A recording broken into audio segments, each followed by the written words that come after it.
সমস্ত ইবাদত বন্দেগী আল্লাহর দরবারে কবুল হওয়ার জন্য তিনটা প্রধান শর্ত আছে। কয়টা? সমস্ত ইবাদত বন্দেগী যা আমরা করি, যত সওয়াবের কাজ বলে আমরা করি, এটা আল্লাহর দরবারে কবুল হওয়ার জন্য তিনটা শর্ত আছে। এক নাম্বার শর্ত হলো মুমিন হওয়া লাগবে, ইমানদার হওয়া লাগবে। ইমান নাই যার, কোনো নেক আমলের কোনো পরকালে কোনো প্রতিদান নাই তার। আল্লাহর দরবারে এই নেক আমলের কোনো গ্রহণযোগ্যতা নাই যদি ইমান না থাকে। এই জন্যে দুনিয়ার কাফের বেঈমানেরা যত ভালো কাজই করে না কেন আল্লাহর কাছে তাদের বিনিময় নাই। এই জন্যে আল্লাহ তাদেরকে দুনিয়ার নিয়ামত আরো কিছু বাড়ায়া দেন, কারণ কাফের হইলেও কিছু ভালো কাজ তো করে অবশ্যই। যেহেতু ইমান নাই, পরকালে তার কোনো বিনিময় নাই, এই জন্যে আল্লাহ রাব্বুল আলামিন তাদেরকে নিয়ামত দুনিয়াতে আরো বাড়ায়া দেন। নে আরো দিলাম, নে আরো দিলাম, নে আরো দিলাম, কিন্তু পরকালে কোনো বিনিময় নাই। জোরে বলেন বিনিময় নাই। এই জন্যে তারা দুনিয়ার পিছনেই দৌড়াইতে থাকে অন্ধের মতো। আমরা কি শুধু দুনিয়াই নিয়েই শেষ, না আমাদের আরো আছে? বলেন না, আরো আছে না নাই? فمن الناس من يقول ربنا آتنا في الدنيا وما له في الآخرة من خلاق ومنهم من يقول ربنا آتنا في الدنيا حسنة وفي الآخرة حسنة وقنا عذاب النار।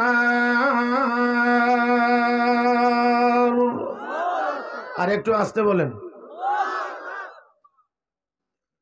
বলবেন তো একটু আওয়াজ করে বলবেন। আর যদি বলে বলবো না তে নীরব থাকবেন। দুইটার একটা, দুইয়ের মাঝামাঝি কিছু নেই। মুহতারাম হাজিরিন, আল্লাহ রাব্বুল আলামিন বলেন কিছু মানুষ আছে তারা শুধু দুনিয়া চায়, দুনিয়া দুনিয়া দুনিয়া দুনিয়া দুনিয়া। আল্লাহ কয় এদের জন্য পরকালে কোনো কিছুই নাই। আর একদল মানুষ যারা দুনিয়াতে চায় কল্যাণ, আখিরাতেও চায় কল্যাণ, জাহান্নামের আযাব থেকে বাঁচতে চায়। যারা শুধু দুনিয়া চায় তারা কাফের বেঈমান, আর যারা দুনিয়াতেও কল্যাণ চায় আখিরাতেও কল্যাণ চায় তারা হলো ঈমানদার। একেবারে সংক্ষেপে আরেকটি কথা বলি, সামনে আগাইতে চাই। আপনারা যে মাটির উপরে বিছায় রাখছেন এগুলোর নাম কি?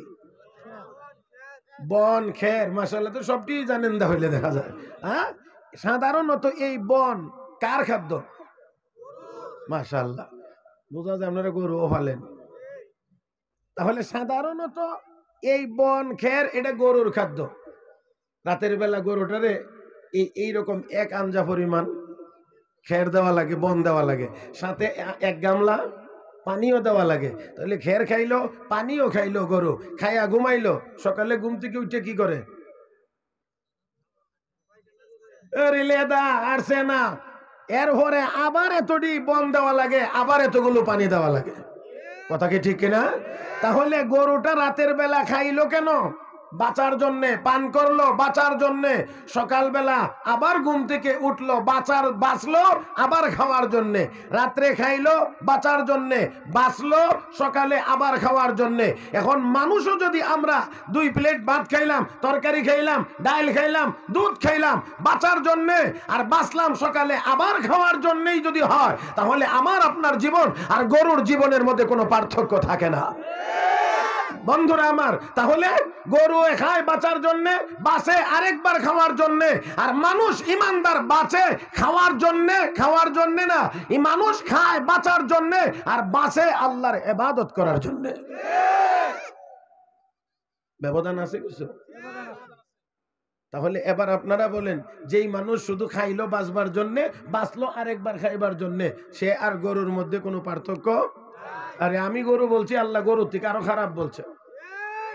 ولقد ذرأنا لجهنم كثيرا من الجن والإنس لهم قلوب لا يفقهون بها ولهم أعين لا يبصرون بها ولهم آذان لا يسمعون بها أولئك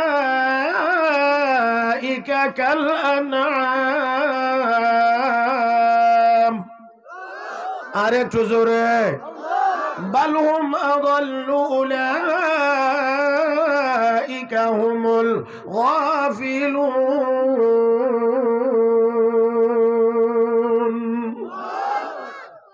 আল্লাহ কই হৃদয় দিয়েছি, বুঝে না, কান দিয়েছি শুনে না, চোখ দিয়েছি দেখে না। উলাইকা কাল আনাম, আমার আল্লাহ কয় এরা চতুষ্পদ জানোয়ারের মতো। আল্লাহ আরো বলেন বাল হুম আদাল, আরো নিকৃষ্ট। তাহলে আসুন, দুনিয়ার 450 কোটি কাফের বেঈমান যারা শুধুমাত্র খায় বাঁচার জন্য, বাঁচে আরেকবার খাওয়ার জন্য। কারণ তাদের স্লোগান হলো দুনিয়াটা মস্ত বড়, খাও দাও ফুর্তি করো, আগামীকাল বাঁচবে কিনা বলতে পারো। তাহলে এই স্লোগান তো গরুর স্লোগান। আমার বন্ধুরা, 450 কোটি কাফের বেঈমান তারা শুধু খায় বাঁচার জন্য, বাঁচে আরেকবার খাওয়ার জন্য। এই জন্য আমার আল্লাহ কয় ঈমান নাই যার, এরা গরুর চাইতে আরো নিকৃষ্ট। 450 কোটি কাফের বেঈমান গরুর চাইতে আরো নিকৃষ্ট। মুহতারাম হাজিরিন, তাই আসুন সমস্ত নেক আমল, আমার কথাগুলো স্মরণ রাখতে হবে। আমি কিন্তু ক্লাসের মতো, আমার সাথে আদান প্রদানে থাকতে হবে। মুখস্থ ওয়াজ আমি করতে পারবো না, যে চোখ বন্ধ করে টান শুরু করলাম আপনার মাথার উপরে দিয়ে গেল গা, পেটের ভিতরে একটুও গেল না, এমন ওয়াজ আমি করতে পারবো না। কষ্ট হবে, রাগ করবেন আমার উপরে। প্রত্যেকটি নেক আমল, যে কোনো ইবাদত বন্দেগী, যে কোনো নেক আমল কবুল হওয়ার জন্য শর্ত কয়টা? বলেন বলেন বলেন, কয়টা কয়টা কয়টা? 3টা। এক নাম্বার ইমানদার হইতে হবে। কিদার ইমানদার। এই জন্য কাফের বেঈমানদের ইমান নাই, কিন্তু কিছু ভালো কাজ অবশ্যই আছে। এই জন্য দুনিয়াতে আল্লাহ তাদের নিয়ামত একটু বাড়ায় দেয়। আর আমরা খালি তাদেরটা দেখে দেখে আফসোস করি আর বলি হুজুর আমরা তো আল্লাহরে ডাকি, আমরা তো সব রাতের নামাজ পড়ি, আমরা এটা করি হিটা করি, আমরা আল্লাহ ধন সম্পদ দেয় না। আমেরিকানরা কি আল্লাহরে ডাকে? হেরারে দিদিয়া কথা কয় না। একটা উদাহরণ দিলে সহজে বুঝবেন। গাভী আছে আপনাদের এলাকায়, আর গাভীর বিপরীতটার নাম কি? ষাঁড়। মাশাআল্লাহ, অনেক লোক গাভীও হলে ষাঁড়ও হলে। ষাঁড়ের গলার মধ্যে কোনো দড়ি টড়ি নাই, রশি নাই, ছেড়ে দিছে। এটা কি কয় আমাদের এদিকে? হাওড়িয়া ছেড়ে দিছে আর কি, মানে এটার কোনো বান্দা টান্দা নাই, যেখানে পারে এখানেই ঘুরে ঘুরে খায়। আর গাভী যেটা, এটা বাড়ির কাছেই খোটা দিয়ে রাখে, খোটা নাকি, এটা এই উদ্দুরের ভিতরে ঘুরে ঘুরে খায়, উদ্দুরের ভিতরে ঘুরে ঘুরে খায়। আবার ভাইয়েরা, এবার অল্প দিনে ষাঁড়, সে তো হাওড়িয়া সারা হাওর ঘুরে ঘুরে খায়, অল্প দিনে তাজা হইছে। বিকালবেলা একদিন বাড়িতে আসার সময় গাভীরে কয় বেটি কি হয়েছে? তুই মালিকের প্রতি বছর একটা করে বাচ্চা দেশ, ডেইলি 3-4 করে দুধ দেশ, কিন্তু মালিক তো তোরে পছন্দ করে না, ভালোবাসে না। তো কেমনে বুঝলা? কই যে তোমার এনে খোটা দিয়ে রাখে, উদ্দুরের ভিতরে হওয়া লাগে। আর আমার দেওয়া না ফ্রি, ছেড়ে দিছে ফ্রি। সারা হাওরে যেখানে যেটা মনে চায় এখানে আমি এটা খাইতে পারি। এবার বলেন ফ্রি চলাটা কি মানুষের স্বভাব না গরুর স্বভাব? হ্যাঁ, সব জায়গাতে free, free style, free free free. এই ফ্রি কিন্তু এটা মানবের জীবন না, মানুষের জীবন যাপন না, এটা গরু বাছুরের জীবন যাপন। দেখো না আমার অল্প দিনে খাওয়ায় আমি কি তাজা হয়েছি। আরে বেটা এত বেশি বুঝিস না। কেন? মালিক আমারে বেশি পছন্দ করে। পছন্দ করে বলেই আমাকে মালিক তার চোখের আড়াল হতে দেয় না, বাড়ির কাছেই খোটা দিয়ে রাখে, জানালা দিয়ে ফাঁকে ফাঁকে এমনি উকি দিয়ে দেখে। আমরাও বলি আল্লাহ আমাদেরকে হালাল হারামের ফ্রি স্টাইলে ছাড়ে নাই। হারাম বর্জন করো, হালাল করো, এই হালাল খাও। এই জন্য আল্লাহ আমাদেরকেও মাঝে মাঝে উকি দিয়ে দেখতে চান। এই জন্য আমার আল্লাহ আমাদেরকেও মসজিদের বাউন্ডারির বাইরে যাইতে দেন না। এনে থাক কথা বুঝেন নাই? হ্যাঁ, আমাকে এই বেশি ভালোবাসে, এই জন্য দূরে যাইতে দেয় না। আর আমাকে অনেক দিন রাখবে, আমিও আমাকে লালন পালন করবে, আমিও বাচ্চা দেব, দুধ দেব। আর তোমারে যে অল্প দিনে খাওয়াইয়া তাজা বানাইতে আছে, জাননি সামনের চাঁদের নাম কুরবানির চাঁদ। কথা কয় না?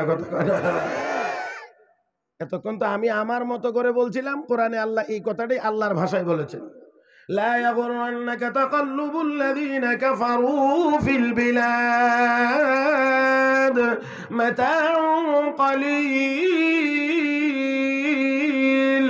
ثم مأواهم جهنم وبئس المهاد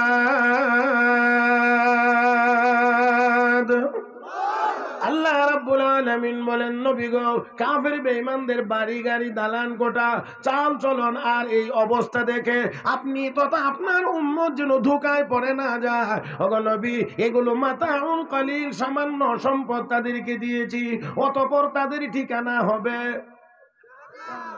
বলেন বলেন বলেন বলেন বলেন, অতঃপর তাদের ঠিকানা হবে জাহান্নাম। আর জাহান্নাম কতই না নিকৃষ্ট জায়গা। আওয়াজ করে জবাব দিন, আপনারা কি কেউ জাহান্নামে যাইতে চান? মাশাআল্লাহ, কোথায় যাইতে চাই? তাহলে ঈমান নাই জান্নাত, বলেন ঈমান নাই জান্নাত নাই। ঈমান নাই জান্নাত নাই, ঈমান আছে যার জান্নাত আছে তার। মান ক্বালা লা ইলাহা ইল্লাল্লাহ দাখালাল জান্নাহ। আমার নবী কো, যেই ব্যক্তি কালেমা পড়বে সে আমার আল্লাহর জান্নাতে প্রবেশ করবে। আমার কথাগুলো বুঝতে অসুবিধা হয় না তো? কষ্ট হচ্ছে? আরো আধা ঘন্টা চলবে। হ্যাঁ, 1 ঘন্টা? আচ্ছা দেখা যাক, আগে আধা ঘন্টা হোক, পরে না আধা ঘন্টার পরে 1 ঘন্টা হবে, কি বলেন ঠিক কিনা? আধা ঘন্টা না হইয়া তোর 1 ঘন্টা হবে না। মুহতারাম হাজিরিন, সকল ইবাদত আল্লাহর দরবারে কবুল হওয়ার জন্য প্রথম নাম্বার শর্ত হলো, জোরে বলেন জোরে বলেন জোরে, ইমানদার হওয়া লাগবে। ইমানদার। আলহামদুলিল্লাহ আমাদের ইমান আছে, জোরে সবাই শুকরিয়া আদায় করি আলহামদুলিল্লাহ। 2 নাম্বার, ইখলাস থাকা লাগবে। কি কি কি কি কি এই জায়গাটাই হবে আমার আজকের আলোচনার মূল জায়গা। আমি আশাবাদী যে আপনারা আমার কথাগুলো মনোযোগ সহকারে শুনবেন। কি থাকা লাগবে? জোরে বলেন, আরো জোরে। ইখলাস কি, এটা আমাদেরকে বুঝতে হবে। যেই নেক আমলটা করব, ছোট হোক বড় হোক যেটাই হোক, একমাত্র কাকে সন্তুষ্ট করার জন্য? একমাত্র কাকে সন্তুষ্ট করার জন্য? একমাত্র আল্লাহর সন্তুষ্টি হবে নেক আমলের উদ্দেশ্য। বিন্দু পরিমাণ যদি ভিন্ন উদ্দেশ্য হয়, আমল বড় হবে, 5 পয়সা কাজে লাগবে না। আর যদি আল্লাহর জন্য হয়, আমল ছোট হবে, নাজাতের জন্য যথেষ্ট হয়ে যাবে। আমি আশা করি খেয়াল করে শুনলে আমাদের উপকার হবে। হযরত বায়েজিদ বুস্তামি রহমাতুল্লাহি আলাইহি, এই নামে একজন আল্লাহর ওলির নাম আপনারা অবশ্যই শুনেছেন, শুনছেন? জীবনে উনি 60 বার হজ করেছেন, 60 বার। সুবহানাল্লাহ, তারপরেও বলবেন না? আমরা তো একবারই যাইতে পারি না বুড়া না হইলে। উনি ওনার জীবনে 60 বার হজ করেছেন, 60 বার 3 কুড়ি, 60 বার হজ করেছেন। ওই লোকটা নামাজ পড়েন নাই, নফল পড়েন নাই, তাহাজ্জুদ পড়েন নাই, জিকির আজকার করেন নাই, করছে। সেই লোকটির ইন্তেকালের পরে ওনাকে কেউ স্বপ্ন দেখেছেন, জিজ্ঞেস করেছেন আল্লাহ আপনার সাথে কেমন ব্যবহার করেছে? জবাবে তিনি বলেন, ধরা পড়েই গিয়েছিলাম, ছোট্ট একটি আমলের উসিলায় আল্লাহ আমাকে মাফ করে দিয়েছেন। কিভাবে?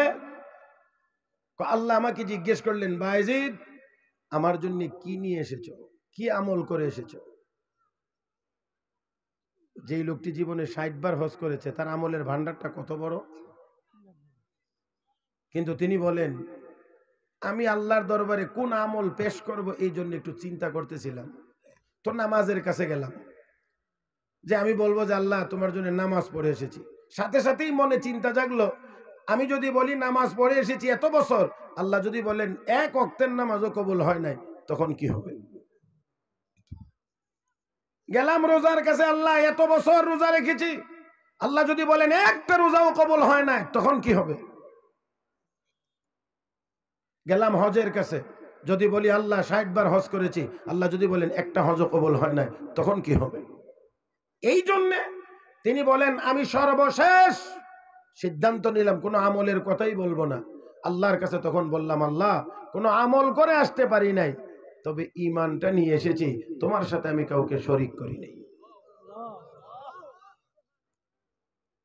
আল্লাহ আমল নিয়ে আসতে পারি নাই, ঈমান নিয়ে এসেছি, তোমার সাথে আমি কাউকে শরীক করি নাই। আল্লাহ রাব্বুল আলামিন সাথে সাথে একটু সামান্য টোকা দিয়ে বলেন, উযকুর লাইলাতাল লাবান, বায়েজিদ দুধের রাতের কথা একটু স্মরণ করো। দুধের রাতের ঘটনাটি ছিল এমন, চেহারা মলিন দেখে মুরিদ জিজ্ঞেস করলেন, হযরত চেহারা মলিন কেন? রাতের বেলা ঠান্ডা দুধ খেয়েছিলাম, এই জন্যে পেটে অসুবিধা হয়েছে, তাই চেহারা মলিন। আল্লাহ এই জায়গাটা কি টাচ করে বলেন, ও বায়েজিদ, দুধের মধ্যে এমন কি ক্ষমতা ছিল তোমার পেটে গিয়ে ডিস্টার্ব করতে পারে? দুধে তো করে নাই, করেছিলাম আমি আল্লাহ। আর তুমি বলেছো করছে দুধে, এবার তুমি বলো আমার সাথে শরীক হইছে কিনা? এমন কথা তো আমরা সবসময় বলি, কথা কয় না? এমন কথা তো আমরা সবসময় বলি।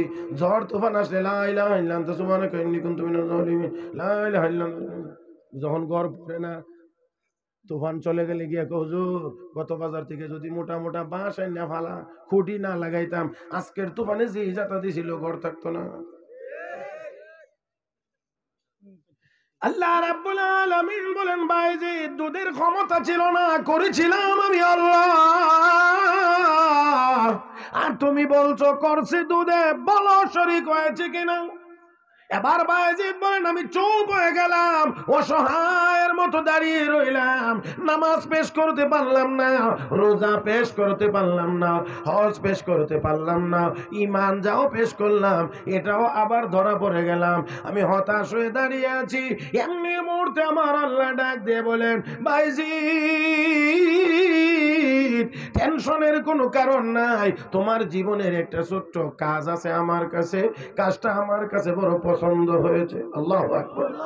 এই আর একটু জোরে কোন, কাজটা আমার কাছে বড় পছন্দ হয়েছে রে বায়েজিদ। কনকনে শীতের রাত্রিতে একটি বিড়ালের বাচ্চা শীতে কাতর হইয়া তোমার লেপের ভিতরে গিয়ে প্রবেশ করেছিল, তুমিও বুঝতে পেরেছিলা বিড়ালের বাচ্চাটা শীতে কাতর হয়ে কষ্ট পাইতে আছে, এই জন্য তুমি তোমার লেপের ভিতর থেকে তাকে বের করে দাও নাই, তাকে একটু যত্ন করে ওই লেপের ভিতরে রেখে একটু আরামের ব্যবস্থা করে দিয়েছিলা।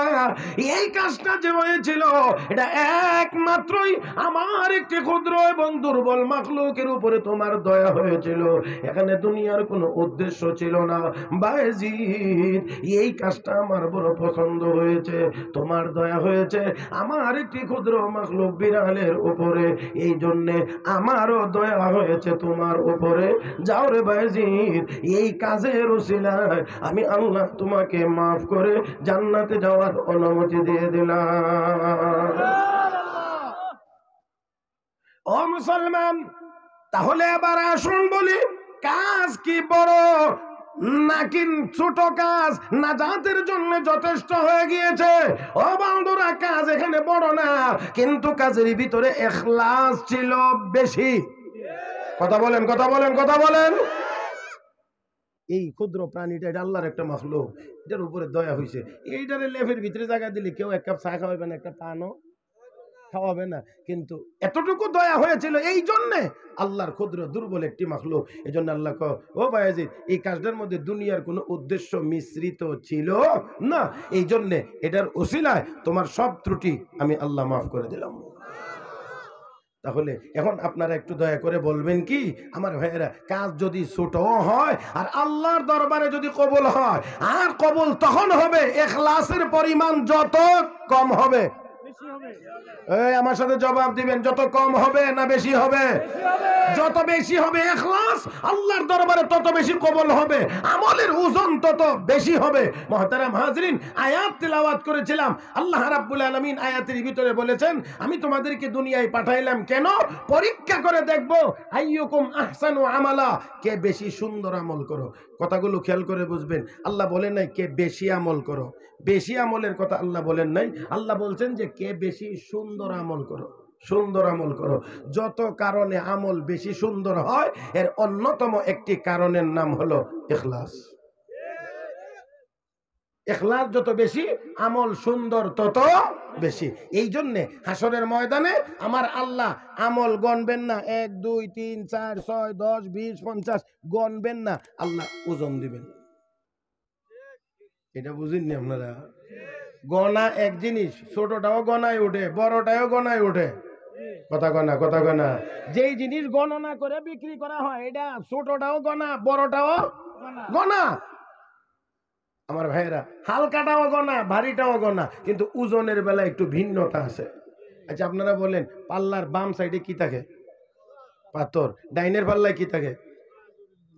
যেই জিনিস মাল। হ্যাঁ, এখন এই দিকে 1 কেজি একটা পাথর, 1 কেজি পাথরটা কত বড়? আমি যতটুকু দেখাইছি এর চেয়ে বেশি বড় হবে মোটামুটি এরকম না, 1 কেজি। এটা যদি এই বামের পাল্লায় দেন, ডাইনের পাল্লায় যদি তুলা দেন, মনে হয় বুঝাইতে পারতেছি না আমি। বামের পাল্লায় 1 কেজি পাথর দিলেন, ডাইনের পাল্লায় এটা তুলা মাপতেছেন, তুলা দিলেন। এখন বলেন তুলাটা কতটুকু দিলে পাথরটা যতটুকু এরিয়া জায়গা নেয় এতটুকু তুলা দিলে? কথা কয় না, কথা কয় না। তাহলে বোঝা গেল এখানে পাথর ছোট, আর ডাইনের পাল্লায় তুলা একটা ব্যাগ ভরে দিলে গিয়ে 1 কেজি হইতে পারে। জোরে এখন ঠিক কিনা? তাহলে এখন আপনারা বলেন তো দেখি, ওই জিনিসটা ছোট কিন্তু এটার ওয়েট ওজন কম না বেশি? কথা কন, কম না বেশি? এটার ওজন বেশি, জায়গা নেই কম, ওজন বেশি। যেই আমলের মধ্যে ইখলাসের পরিমাণ যত বেশি, আমল ছোট হইলেও এটা ওজন বেশি। এই জন্য আল্লাহ হাসরের দিন আমল গণবেন না, ওজন দিবেন। ইখলাসের পরিমাণ বেশি হওয়ার কারণে ছোট আমলও ওজন হবে, পাল্লা ভারী হয়ে যাবে, জান্নাতে যাওয়ার ব্যবস্থা হয়ে যাবে। বুঝতে অসুবিধা হয়? হ্যাঁ, সমস্যা হইতেছে আপনাদের? রাগ টাগ করতেছেন আমার উপরে? আল্লাহ আমাদের সবাইকে তুমি হেদায়েত নসিব করো, সবাই বলি আমিন, আরো জোরে বলি আমিন। দেখেন, লক্ষ্য করে আমি আপনাদের খেদমতে বুখারী শরীফে বর্ণিত প্রথম হাদিস খানা তেলাওয়াত করেছি। সেখানে যাওয়ার আগে আপনাদেরকে একটু সামান্য কথা শোনাইতে চাই। আমি আজকে নিয়ত করে আইছি আপনাদের সামনে একটা হাদিস কয়া শুনবাই। মাশাআল্লাহ। একেবারে প্রথমেই নিয়ত ছিল শুধু একটা হাদিস কয়াম, কিন্তু আপনাদের উপস্থিতি দেখে আমার কিছু কথা বাড়াইতে হয়েছে, না হলে শুধু একটা হাদিসই কইতাম। তবে আপনারা যদি আমার দিকে তাকায়া শুনেন তাহলে ইনশাআল্লাহ হাদিসটা লম্বা, আপনাদেরকে শোনাইব। শুনবেন? শুনবেন ভাইরা? আপনারা চাইলেও আমি একটা আজান শোনাইতে পারবো না, আপনারা চাইলেও আমি একটা বাংলা গজল শোনাইতে পারবো না। কথা বুঝেন নাই? আই এম ভেরি সরি, দুঃখিত আমি যে আমি এটা পারবো না। কথা বুঝেন নাই? আর আজান দেওয়ার জন্য বক্তা আনা লাগবে কেন? 40,000 50,000 টাকা দিয়ে আজান শুনবার জন্য বক্তা আনা লাগে। 5,000 দিলে মিয়া 10টা মুয়াজ্জিন আনন্দ যাবো সারা বাংলাদেশ থেকে বাঁচাই।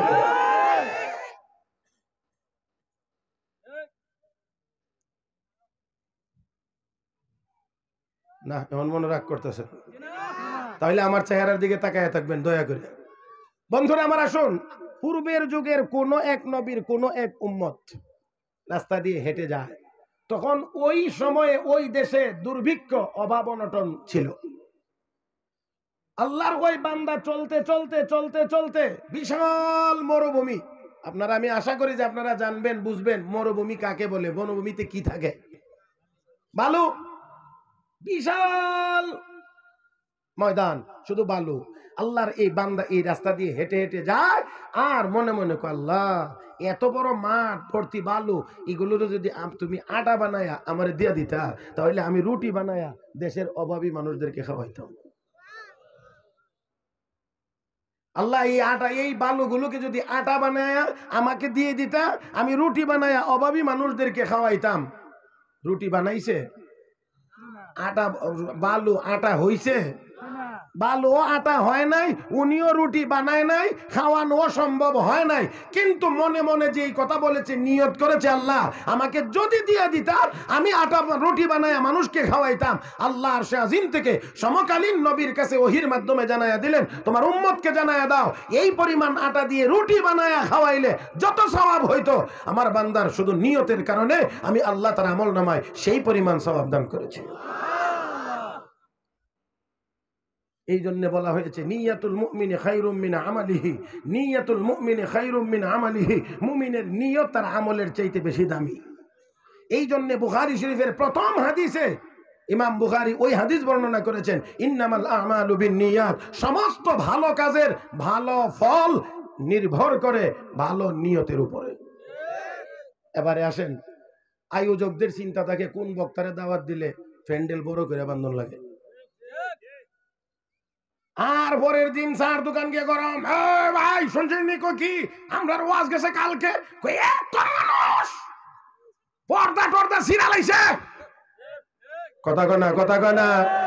আর বক্তা চিন্তা করি টান দিয়ে শীত করে এলাম যাতে আগামী বছর আরো 10,000 বাড়াইয়া দিয়ে আনে। শ্রোতারা ছায়াতে কোন সময় টান দিবে, টান্ডা দিলে ওয়া সেট চালাইছে, কালকে একটা হুজুর আইছেন না ওয়া সেট চালাইছে, কি কইছে কইটা কইতাম না।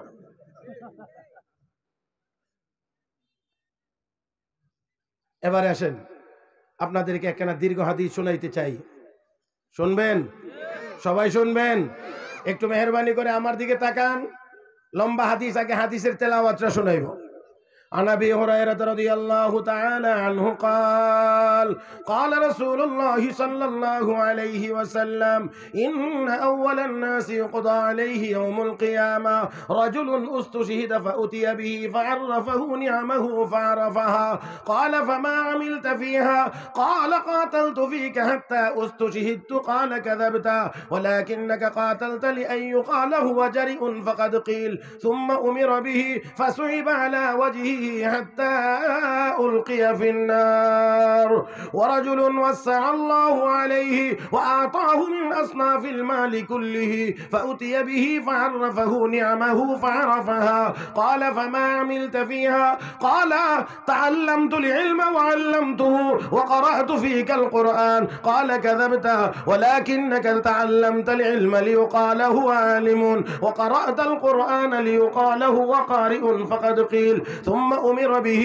فسحب على وجهه حتى ألقي في النار ورجل وسع الله عليه وأعطاه من أصناف المال كله فأتي به فعرفه نعمه فعرفها قال فما عملت فيها قال ما تركت من سبيل تحب أن ينفق فيها إلا أنفقت فيها لك قال كذبت ولكنك فعلت ليقال هو جواد فقد قيل ثم أمر به فسحب على وجهه ثم ألقي في النار أو كما قال عليه الصلاة والسلام।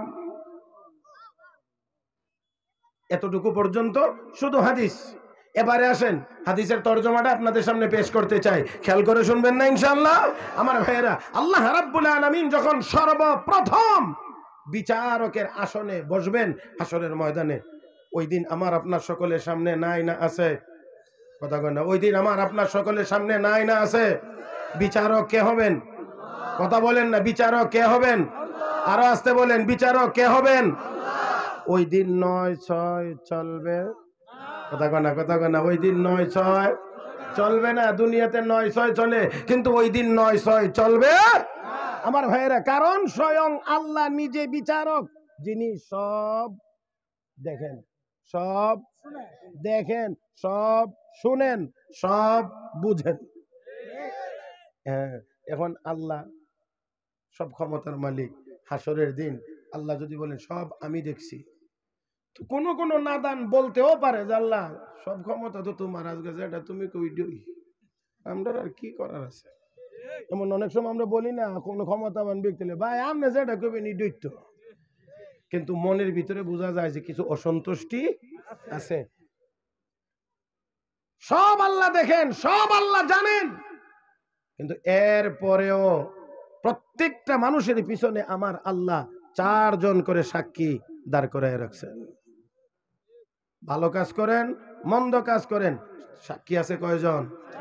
এই আমার পিছনে আছে, আপনার পিছনে আছে, সবার জন্যই কয়জন সাক্ষী আছে? কয়জন? কারণ কিছু জালেমেরা কে আল্লাহ যা তুমি যা কও তা হইতো, আমরা আর কি দেও তো চোখে। এই জন্য আল্লাহ কয় না আমি শুধু এমনি করে হবে না, সাক্ষী কয়জন? নূহ আলাইহিস সালামের উম্মত রে নূহ আলাইহিস সালাম 950 বছর কালেমার দাওয়াত দিয়েছে। কয়শো বছর?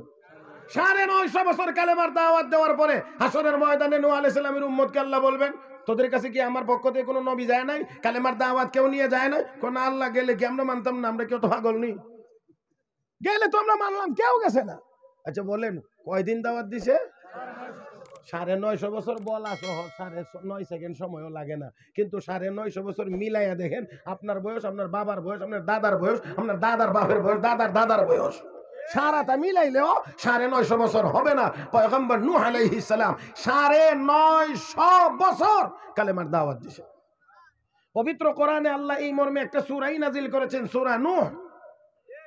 قال رب إني دعوت قومي ليلا ونهارا فلم يزدهم دعائي إلا فرارا وإني كلما دعوتهم لتغفر لهم جعلوا أصابعهم في آذانهم واستغشوا ثيابهم وأصروا واستكبروا استكبارا ثم إني دعوتهم جهارا ثم إني أعلنت لهم وأسررت لهم إسرارا। নূহ আলাইহিস সালামের দাওয়াতের বিবরণ আল্লাহর কোরআনে আল্লাহ দিয়েছেন। আল্লাহ রাব্বুল আলামিন বলবেন, ও নূহ, তুমি বলে কালেমার দাওয়াত দেও না? আল্লাহ দিছি তো। এরা দি না করে, আমি দিয়েছি, না করলে আমি কি করবো? সাক্ষী আছে নি? আল্লাহ সাক্ষী আছে। কে সাক্ষী? আখিরি নবী এবং তার উম্মতেরা সাক্ষী। আখিরি নবী এবং তার উম্মতেরা সাক্ষী। নূহ আলাইহিস সালামের উম্মতি জালেমরা কইবে আল্লাহ সাক্ষী মানি না, কারণ আমরা দুনিয়াতে ছিলাম কয়েক হাজার বছর আগে, তারা গেছে কয়েক হাজার বছর পরে। আমরার ব্যাপারে এরা সাক্ষী হয় কেমনে? কথা বুঝেন না মনে হয়?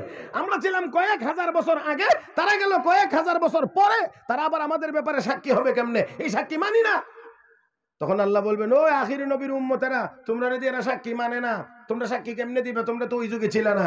তখন আখিরি নবীর উম্মতেরা বলবে, আল্লাহ, যারা আমাদের সাথে না, আমাদের সাথে যারা না করে, যারা করো তার সাথে যার উপরে তুমি কোরআন নাজিল করেছো।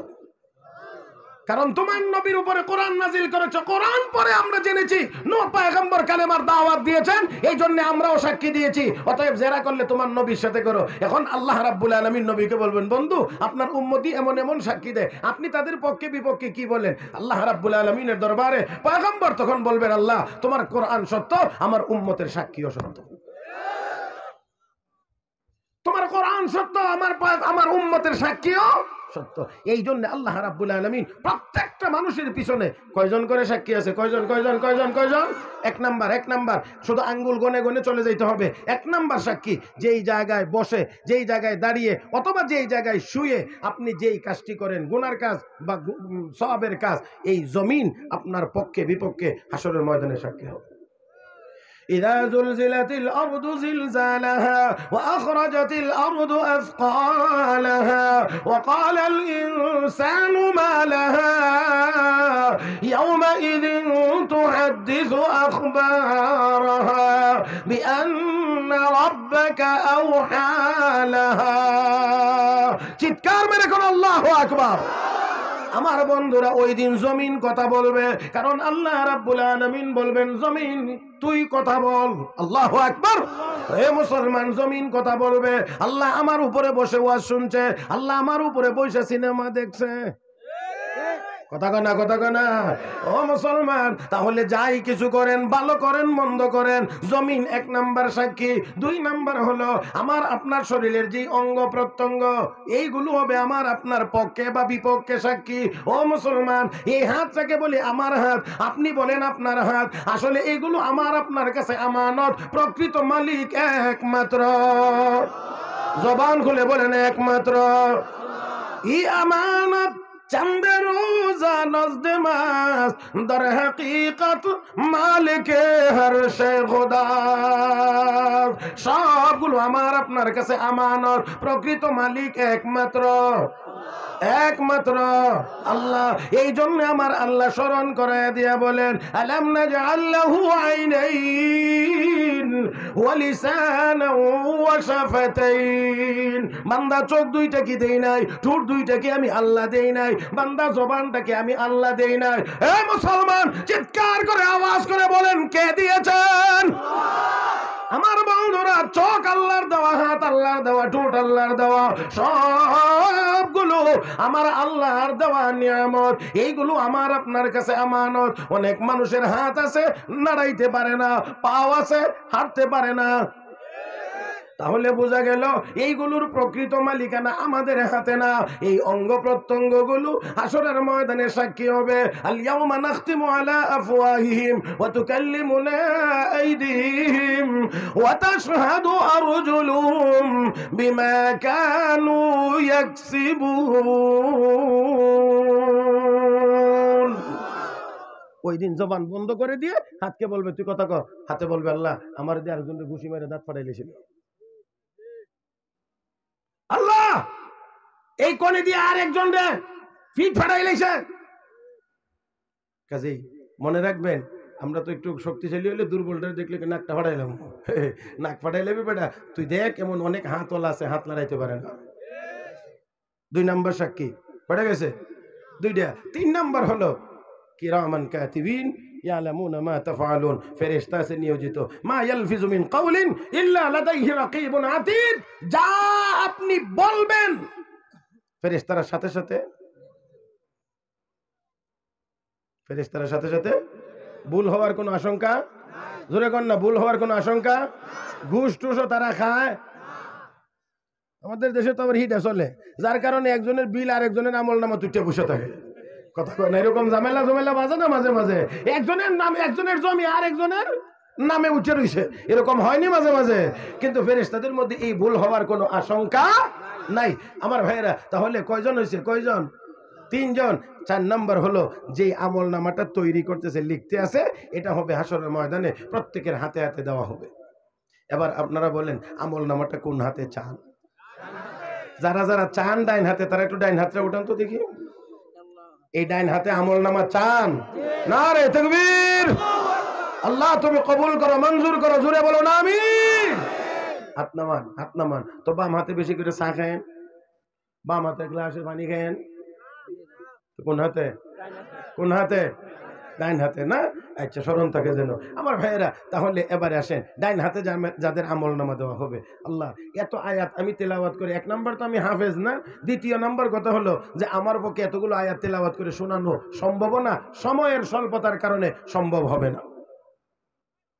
পবিত্র কোরআন শরীফে ডাইন হাতে যাদের আমল নামা দেওয়া হবে তাদের যে বিবরণ দেওয়া হয়েছে আমার বন্ধুরা, তাদের নাজ নিয়ামতের বিবরণ, আর যাদের বাম হাতে আমল নামা আসবে তাদের আযাবের বিবরণ, বহু আয়াত। তবে আমি শুধুমাত্র একটা কথা বলি, এখানে যাদেরকে বাম হাতে আমল নামা দেওয়া হবে তাদেরকে আমল নামা সামনে দিয়ে দেওয়া হবে না। ওয়া আম্মা মান উতিয়া কিতাবাহু ওয়ারাআ যাহরি, ওয়া আম্মা মান উতিয়া কিতাবাহু ওয়ারাআ যাহরি, মানে পিঠের দিক দিয়ে, পিছন দিক দিয়ে দেওয়া হবে। এখন পিছন দিক দিয়ে দেওয়ার সুরত কি? হাত এভাবে নিয়ে দিবে। হ্যাঁ, মুফাসসিরিনে কেরাম লেখেন যে ফেরেশতারা তার চেহারা দেখতে চাইবে না, তাকে ঘৃণা করবে।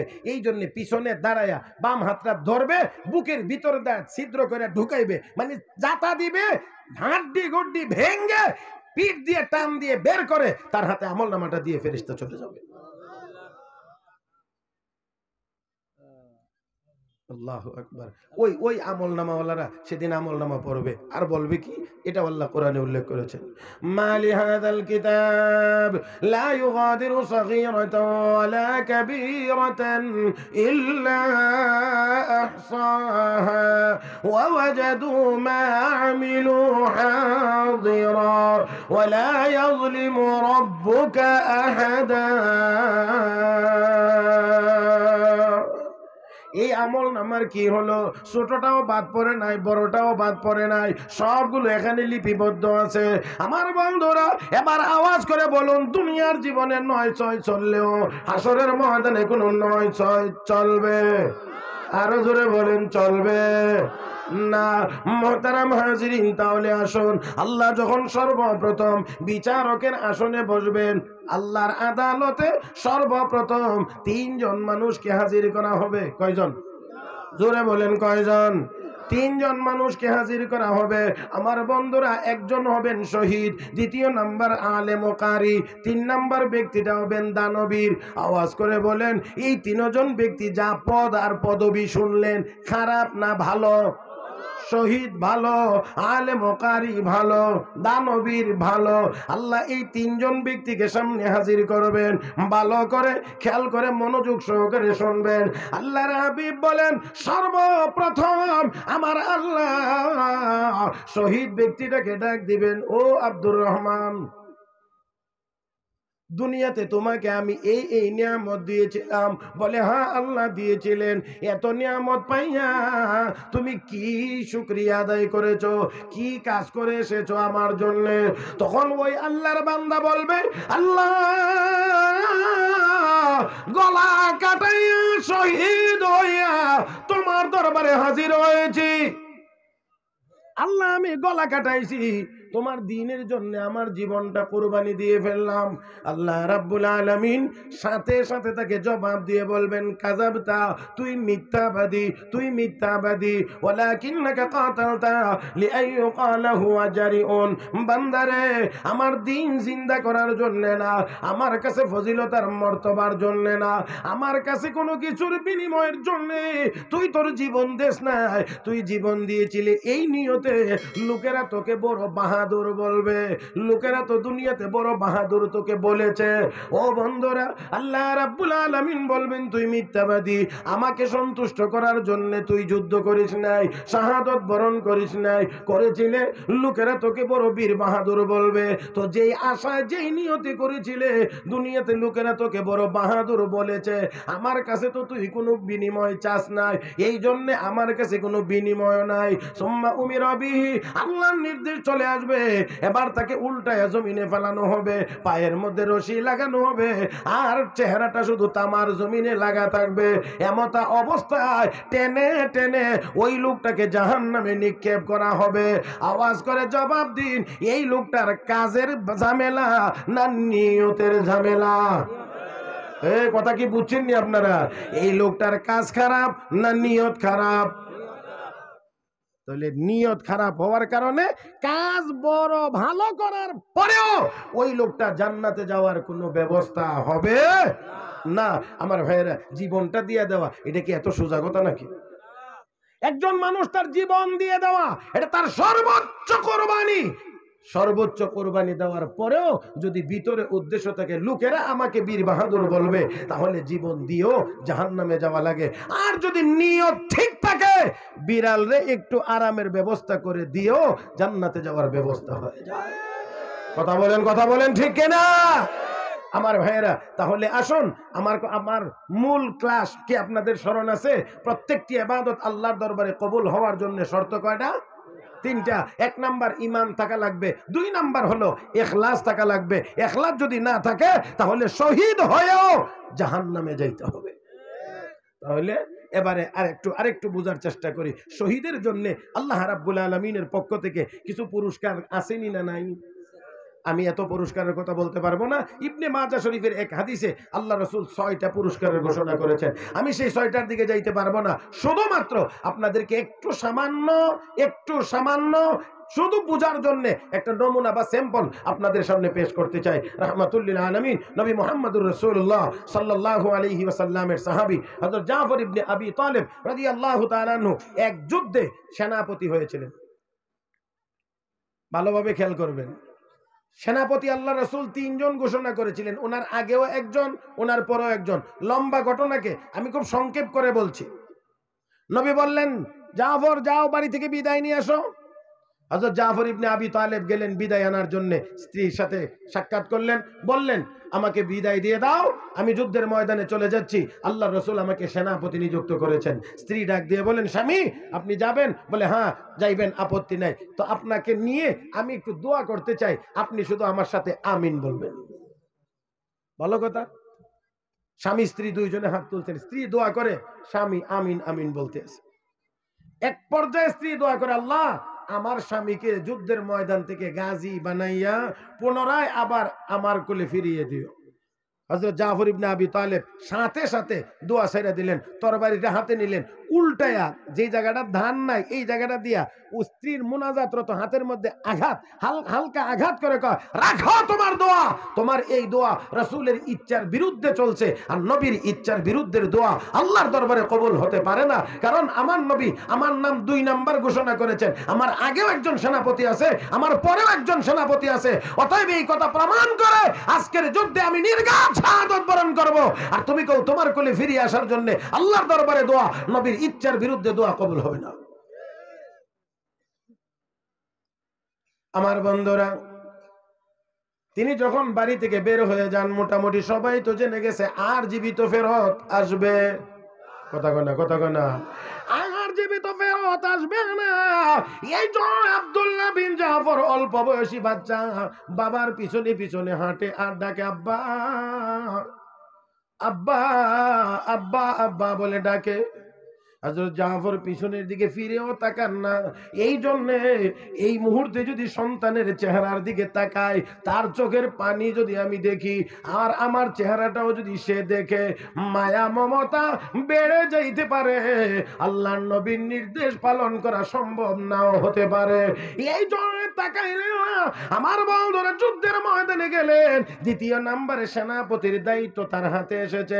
তরবারি হাতে নিলেন, আঘাত শুরু করলেন। কাফেররা তার ডান হাতে আঘাত করেছে, হাত কেটে জমিনে পড়ে গেছে।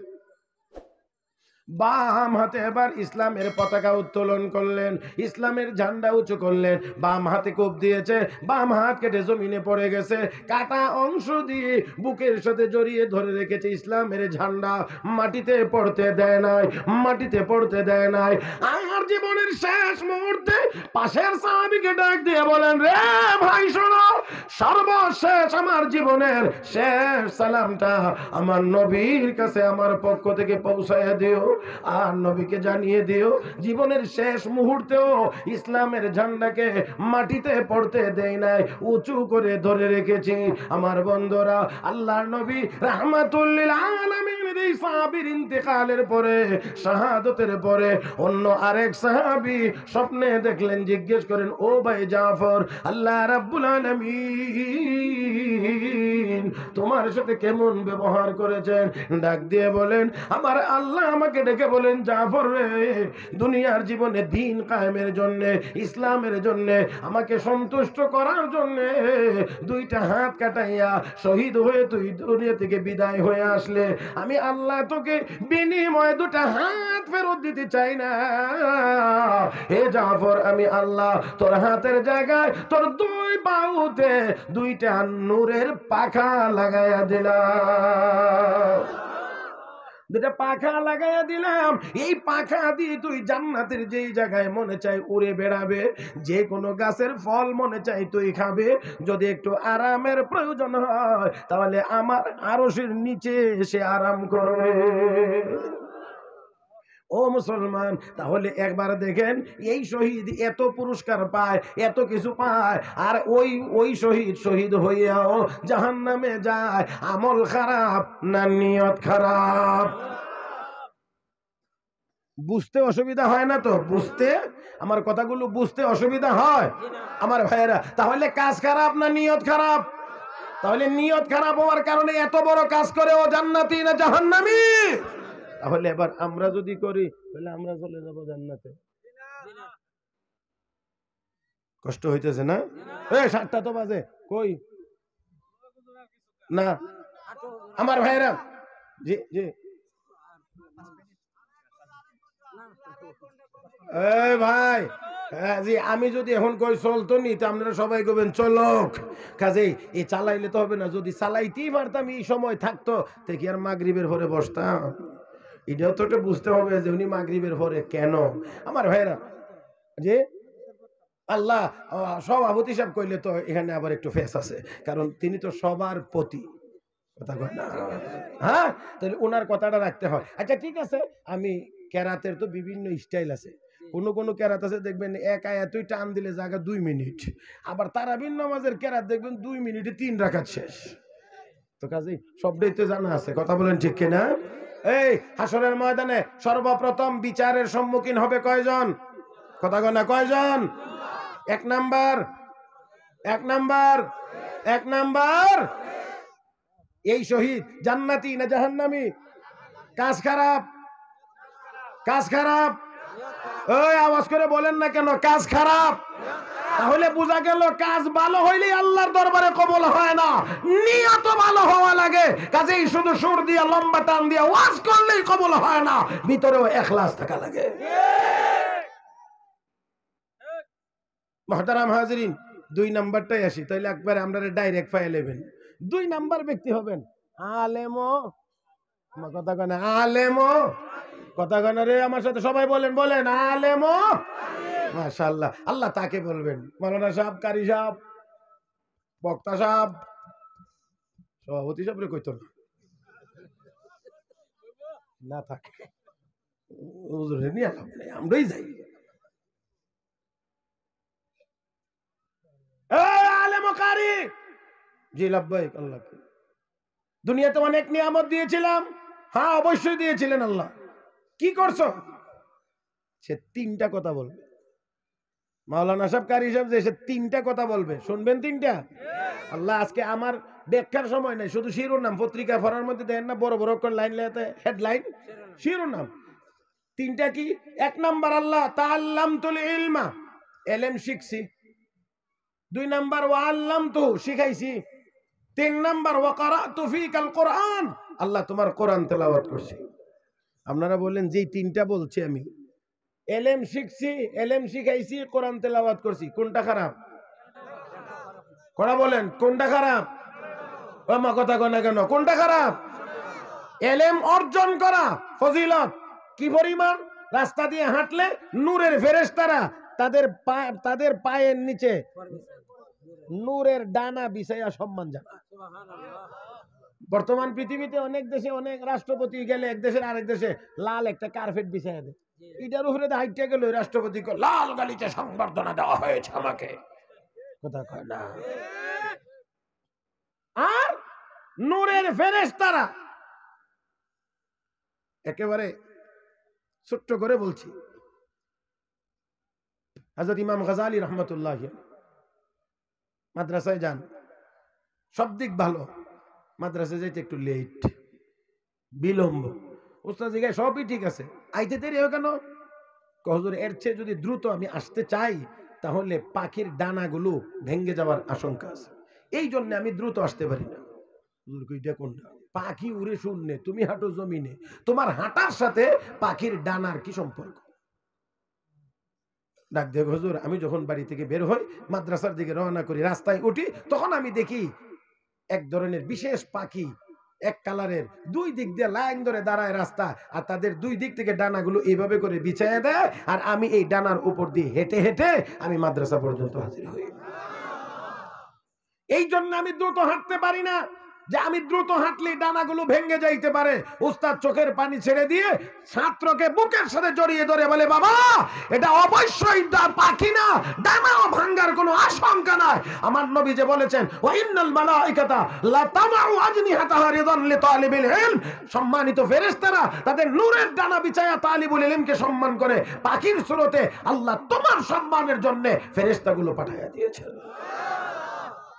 কাজেই দ্রুত হাঁটলেও পাখির ডানা ভাঙ্গার কোনো আশঙ্কা নাই। আমার ভাইয়েরা, তাহলে এবার একটু চিন্তা করে দেখেন, ওই ব্যক্তি বলবে আল্লাহ এলেম শিখছি, কাজ খারাপ, কথা বললেন কাজ খারাপ।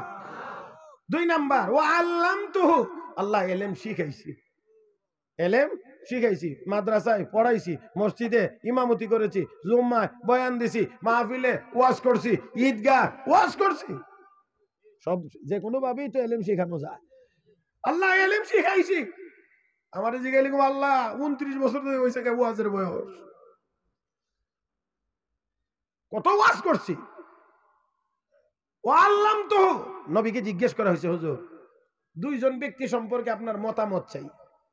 1 নাম্বার ব্যক্তি ফরজ ইবাদত, ওয়াজিব ইবাদত, সুন্নত ইবাদত, নফল ইবাদত আর অন্যান্য জিকির আজকার ধুমসে করে, কিন্তু লোকটা কোনো আলেম না, ইবাদত বন্দেগী জানে এবং করে।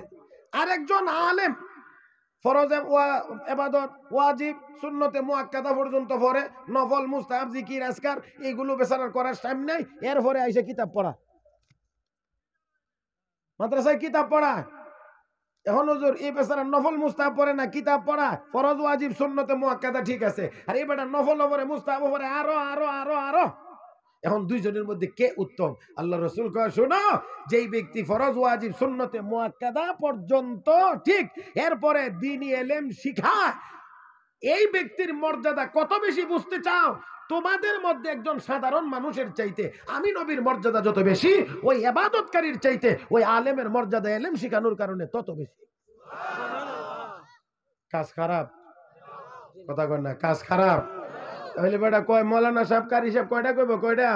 তিনটা দাবি তার। আল্লাহ ইলম শিখেছি, ইলম শিখাইছি। নাম্বার 3, আল্লাহ কোরআন তেলাওয়াত করেছে, তোমার কালাম।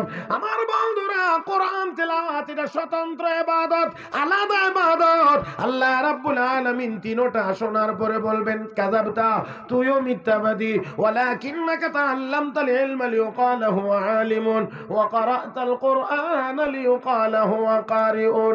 ইলম শিখেছিলে, লোকেরা তোকে বড় মাওলানা সাহেব বলবে। কোরআন তেলাওয়াত করেছিলে, লোকেরা তোকে বড় কারি সাহেব বলবে। এই নিয়তে তোর নিয়ত খারাপ। যেই নিয়তে করেছিলে, লোকেরা বড় আলেম বলেছে, বড় বক্তাও বলেছে, বড় কারি সাহেবও বলেছে। আমার কাছে তো তোর কোনো কিছু চাওয়া পাওয়ার নাই, এই জন্য আমার কাছে বিনিময়ও নাই। যা চাইছিলে তা তো তুই পাইছ। তুই কথা কনা, কথা কনা। বড় বক্তা বলেছে, বড় বক্তা বলেছে, আগে বিকাশ পরে আকাশ, তারপরে হইল ওয়াজ।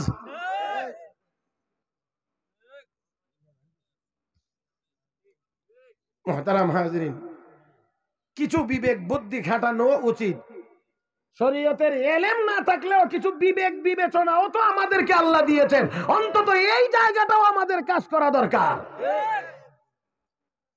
মুহতারাম হাজিরিন, এর চেয়ে আর বেশি না, নিজেরা বুঝে নিতে হবে।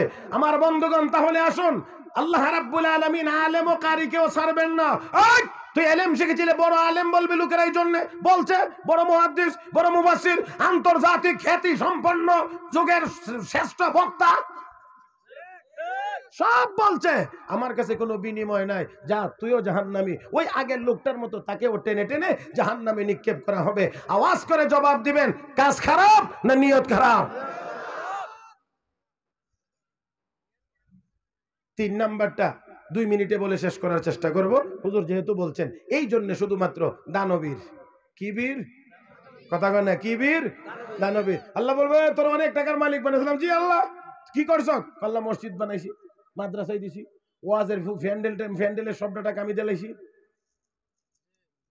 মাইকের খরচ আমি দিয়ে লাইছি, পোস্টার আমি দিছি, প্রত্যেক বছর আলেমুল আমাদের হাদিয়া বাবদ 50,000 টাকা দিছি, লাগলে অগ্রিমও দিছি। কথা দেখেন, লাগলে বিকাশেও বানাই দিছি। আল্লাহ এই কাজ করে হয়েছি। আল্লাহ কয়, এই জন্যই করছিলি, এই জন্যই করছিলে যে লোকেরা তোরকে বলবে, বাপ রে বাপ, বেড হয়ে একটা দানবীর অমক সাপ। কাজ খারাপ না নিয়ত খারাপ? কাজ খারাপ না নিয়ত খারাপ? আল্লাহ কয়, তুইও যা, তুইও যা, তুইও যা। আগের 2টা যেখানে, তোর ঠিকানাও সেখানে। এবার 3 জন মিলাইয়া বলেন, তাদের কাজ খারাপ ছিল, আমল খারাপ ছিল না নিয়ত খারাপ ছিল? তাহলে ভালো কাজ করতে গিয়ে, ভালো কাজ করেও যদি নিয়ত ভালো না থাকে, তাহলে ভালো কাজের কোনো মূল্য নাই। কাজ যদি ছোটও হয়, নিয়ত যদি সহি হয়, তাহলে ছোট কাজেরও মূল্য অনেক বেশি।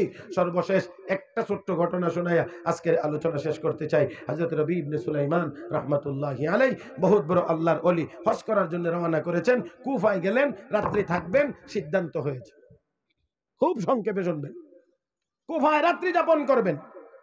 মনে মনে ভাবলেন, কুফা ইসলামের স্মৃতি বিজড়িত জায়গার নাম। এখানে হযরত আলীর কবর, হাসান হুসাইনের কবর, ইমাম আজম আবু হানিফার কবর। কাজে একটু ঘুরে ফিরে দেখি তো কুফার অবস্থাটা কি। ঘুরতে ঘুরতে ঘুরতে ঘুরতে গিয়ে দেখে এক জায়গায় এক মহিলা, হ্যাংলা পাতলা মহিলা, হাতে চাকু, ব্যাগ, মরা গরুর গোশত কেটে কেটে একটু একটু করে ব্যাগে ঢুকাইতেছে। হযরত রবি ইবনে সুলাইমান আস্তাগফিরুল্লাহ, মরা গরুর গোশত কেটে নিয়ে মহিলা কি করবে? আবার বাজারে টাজারে বিক্রি করে মুসলমানকে হারাম খাওয়ায় কিনা। এই জন্যে একটু দেখি কি হয়। দেখা গেছে অল্প গোশতই নিচে, বেশি না। গোশত কেটে ব্যাগ নিয়ে রওনা করেছে। হযরত রবি ইবনে সুলাইমান তিনিও তার পিছনে পিছনে রওনা করেছেন। দেখি কোথায় যা। দেখলেন কিছুক্ষণ হাঁটার পর একটা বাড়ির ভিতরে গিয়ে ঢুকলেন, দরজায় নক করলেন, ছোট ছোট 3 জন মেয়ে বের হয়ে আসছে, ব্যাগটা উঠাইয়া দিয়ে বলতেছে, মায়েরা যা পাইছো আল্লাহর পক্ষ থেকে খেয়ে শুকরিয়া আদায় করো। হযরত রবি ইবনে সুলাইমান বলেন, আওয়াজ শুনে তো বুঝলাম যে তারা মুসলমান। এই জন্য আমি পিছন দিক থেকে আওয়াজ করে বললাম, মুসলমানের জন্য মরা গরুর গোশত খাওয়া হারাম। এই ঘোষণা দিলে মহিলাটি সামান্য একটু আমার দিকে দৃষ্টি আকর্ষণ, চেহারা দেখানো না, একটু মাথা ঘুরায় কো, কে হে তুমি? আমি একজন মুসাফির। হে মুসাফির, মরা গরুর গোশত খাওয়া হারাম এটা আমরাও জানি, এরপরেও যে খাচ্ছেন। খাচ্ছি এইভাবে, কাহারও কাছে যদি জান বাঁচানোর মতো বিকল্প কোনো খাদ্য না থাকে, যতটুকু পরিমাণ খাইলে জান বাঁচবে এতটুকু খাওয়ার অনুমতিও ইসলামে আছে। আমরা ওইখান থেকেই খাইতে আসি। যদি বুঝে থাকেন তাহলে বলুন, তারা অনেক ধনী মানুষ। শুধু গরিব বললেও হবে না, অসহায় অসহায় অসহায় নিরুপায় হয়ে মরা গরুর গোশত নিয়ে এসেছে। রবি ইবনে সুলাইমান রাহমাতুল্লাহি আলাইহির কলবের ভিতরে একটা ধাক্কা মারছে, আমি নফল হজ করতে যাব আর মুসলমান হালাল খাদ্যের অভাবে মরা গরুর গোশত খাবে, হতে পারে না। এই জন্যে ডাক দিয়ে বললেন, মাগো ও মা, মরা গরুর গোশত দয়া করে খাবেন না, একটু সময় অপেক্ষা করেন, আমি দেখি আপনাদের জন্য কোনো হালাল খাবারের ব্যবস্থা করা যায় কিনা। ডাক দিয়ে বলেন, রে বাবা, মরা গরুর গোশত তো আমরা শখ করে খাচ্ছি না, জান বাঁচানোর জন্য বিকল্প খাবার যদি ব্যবস্থা হয় এটা আমরা এখনো খাওয়ার জন্য রাজি না। হযরত রবি ইবনে সুলাইমান চলে গেলেন সাথী সঙ্গীদের কাছে, গিয়ে বললেন, আমি আর এই বছরে হজে যাব না। সবাই বোঝানোর চেষ্টা করলেন, তিনি কারো বুঝ নিলেন না। সাথী সঙ্গীদের কাছ থেকে বিদায় নিয়ে চলে আসলেন, টাকা পয়সা নিয়ে বাজারে প্রবেশ করলেন, যা যা কিনবার আটা ময়দা রুটি বানানোর জন্য যা লাগে সব কিছু নিলেন, কিছু কাপড় চোপড়ও নিলেন। অবশিষ্ট টাকাগুলো ওই আটার ভিতরে ঢুকাইয়া ওই বাড়িতে নিয়ে সুন্দর করে হাদিয়া পেশ করলেন। তারা হাদিয়া পাইয়া খুশি গ্রহণ করেছেন।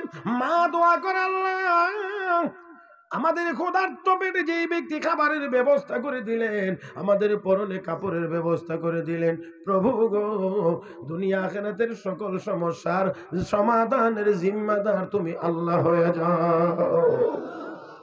মেয়েরা একজন একজন করে দোয়া করে, সর্বশেষ ছোট্ট মেয়েটি দোয়া করে, আল্লাহ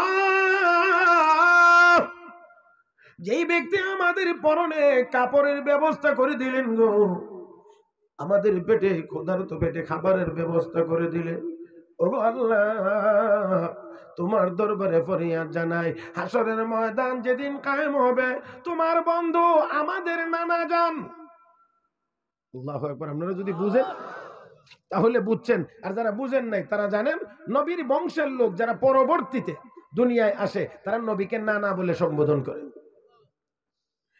আল্লাহ ওই দিন যেদিন তোমার বন্ধু আমাদের নানা জান বিশ্ব নবী রাহমাতুল লিল আলামিন ছাড়া সুপারিশ করার কেউ থাকবে না, ওই কঠিন মুসিবতের সময়ে আমাদের নানা জানের শাফাত তোমার এই বান্দাকে তুমি নসিব করে দিও। হযরত রবি ইবনে সুলাইমান রাহমাতুল্লাহি আলাইহি দোয়া পাইয়া খুশি হইলেন, মনে মনে নিয়ত করলেন, একা একা বাড়িতে ফেরত গিয়ে লাভ নাই, হাজিরা হজ করে ফেরত আসুক, তাদের সাথী হয়ে আমি বাড়িতে ফিরে যাব। অপেক্ষা করতে লাগলেন, হাজিরা হজ করে ফিরে আসলেন। রবি ইবনে সুলাইমান হাজি কাফেলার সাথে সাক্ষাৎ করতে গেলেন, সালাম দিয়ে একজনের সাথে মুসাফা করলেন, অতঃপর তিনি দোয়া করেন, আল্লাহ তোমার হজকে কবুল ও মঞ্জুর করুক। এই কথা বললে ওই হাজি পাল্টা তাকে বলে, ও রবি, তুমি কি আমার সাথে ঠাট্টা করো নাকি? তুমিও তো আমার সাথে হজ করেছো। ওই আসেননি আপনারা, মাঠে আসেন না? নাই? তাহলে একটু আওয়াজ করে বলেন, হে রবি, তুমিও না আমার সাথে হজ করেছো।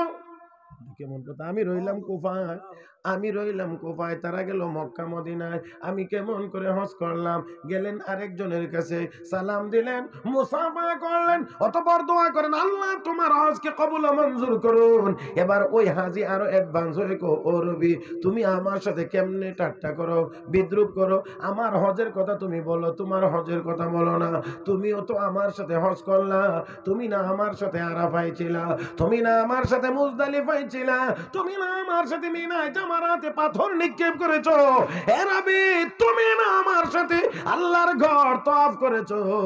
আর হাজরে আসওয়াদ কালো পাথরে চুমা দেওয়ার সময়ে আমার কাছে একটি টাকার ব্যাগ আমানত রেখেছিলাম, এই নাও তোমার টাকার ব্যাগ। হযরত রবি ইবনে সুলাইমান গভীর নিদ্রার মধ্যে পড়ে গেলেন, চিন্তার মধ্যে পড়ে গেলেন। চিন্তা করতে করতে এক পর্যায়ে চোখে ঘুম চলে এসেছে। স্বপ্ন জগতে রাহমাতুল লিল আলামিন নবী মুহাম্মদুর রাসূলুল্লাহর দিদার নসিব হয়ে গেছে। নবী আমার ডাক দিয়ে বলেন, রবি আর কয়জন সাক্ষী পাঠাইতে হবে? আর কতজন সাক্ষী পাঠাইলে তুমি বিশ্বাস করবা তোমার হজ হয়েছে? এ রবি তোমার শোনো আসল ঘটনা, তুমি তোমার টাকাগুলো হজের প্রোগ্রাম বাতিল করে যেই বাড়ির মহিলাদের সেবার জন্য নিয়োজিত করেছো, খরচ করেছো, এই মহিলাগুলো হলো আমি বিশ্ব নবীর আওলাদ, আমার বংশের লোক, আওলাদের রাসূল। তাদের এই সেবা করার কারণে তোমার এই আমলের সংবাদ যখন আমার রওজায়ে আতহারে এসেছে, আমি খুশি হইয়া তোমার জন্য আল্লাহর দরবারে দোয়া করেছি। আর আল্লাহ দোয়ার বরকতে তুমি রবির সুরতে একজন ফেরেশতা আল্লাহ তৈরি করেছেন, যেই ফেরেশতা কিয়ামত পর্যন্ত তুমি রবির পক্ষ থেকে হজ করতে থাকবে। এবার তিনি ঘুম থেকে জাগ্রত হলেন, ব্যাগটা হাতে নিলেন, তাকায়া দেখে আরবি অক্ষর জলছাপ, আরবি অক্ষরে লেখা মান আমালানা রাবিহা, যে ব্যক্তি আমি আল্লাহর সাথে ব্যবসা করবে সে লাভবান হবে। এবার তিনি খুলে দেখেন 100 দিরহাম খরচ করেছিলেন, ব্যাগের ভিতরে নগদ আল্লাহ 1000 দিরহাম ফেরত দিয়েছেন। তিনিও দানবীর। আমার ভাইয়েরা, তাহলে এই দানবীরের এত ফজিলত, আর ওই দানবীর কোথায়? কোথায় কোথায় ঠিকানা? জাহান্নাম। কাজ খারাপ, কাজ খারাপ, তাহলে কাজ করছে ভালো, নিয়ত খারাপ, এই জন্যে ভালো কাজ করেও জাহান্নামে যাওয়া লাগে। মুহতারাম হাজরিন, এই জন্য আমার আল্লাহ কো লিয়াবলুয়াকুম আইয়ুকুম আহসানু আমালা, পরীক্ষা করব কার আমল বেশি সুন্দর হয়। বেশি হয় বলেন নাই, বেশি সুন্দর হয় এটা দেখবেন, আর সুন্দর হয় ইখলাসের দ্বারা। আল্লাহ রাব্বুল আলামিন আমাদের সবাইকে ইখলাসের সাথে নবীর তরিকা মোতাবেক ইবাদত বন্দেগী করে সুন্দর আমল করে জান্নাতের উপযুক্ত হয়ে দুনিয়া থেকে বিদায় হওয়ার তৌফিক আল্লাহ আমাদের সবাইকে দান করুন। সবাই মহব্বতের সাথে বলি আমিন ইয়া রাব্বাল আলামিন। সুবহানাল্লাহি ওয়া বিহামদিহি সুবহানাল্লাহিল আযীম। সুবহানাকাল্লাহুম্মা বিহামদিক আশহাদু আল লা ইলাহা ইল্লা আনতা আস্তাগফিরুকা ওয়া আতুবু ইলাইক ওয়া আখিরু দাওয়ানা আনিল হামদুলিল্লাহি রাব্বিল আলামিন। ওয়াসসালামু আলাইকুম ওয়া রাহমাতুল্লাহি ওয়া বারাকাতুহু।